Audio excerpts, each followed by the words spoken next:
रक्त कर्कट रोगी लगी खुशी खबर। रक्त कर्कट रोग लगी ग्लेनमार्क फार्मा आनिला महुषधि सफलता हार 83% रहिबा परे विश्व में खेली जाइछि खुशी। ग्लेनमार्क फार्मास्यूटिकल्स पक्षर कहुई कंपानी ट्राइस्पेसिफिक ट्रिच एंटीबॉडी ISB 2001 प्रथम पर्याय परीक्षा संपन्न होइछि। परीक्षा अत्यंत आशानुरूपक होइछि।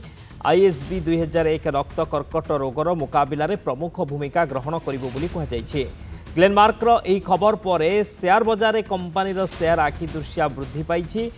न्यूयॉर्क भित्तिक इग्नोस ग्लेनमार्क इनोवेशन बा IGI पक्षर यह कहुई।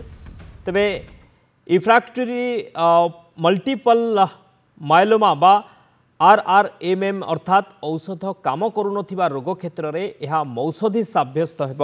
तेबे RMM ओ चिकित्सा लगी ISB 2001 हेउछि एक प्रभावशाली एंटीबॉडी जहाँकि मायलोमा सेल BSMO CD38 एवं T सेल गुड़िकर CD3 उपरे कार्य करिथाय। तेबे अक्टोबर 1 सुधा 20 जन रोगी क्षेत्र में यह परीक्षा करा जाइछि एवं सफलता हार रही 75%। कैलिफोर्नियार सान डियागो रे आयोजित अमेरिकन सोसाइटी ऑफ हेमाटोलॉजी अधिवेशन में यह तथ्य उपस्थापन करा जाइछि।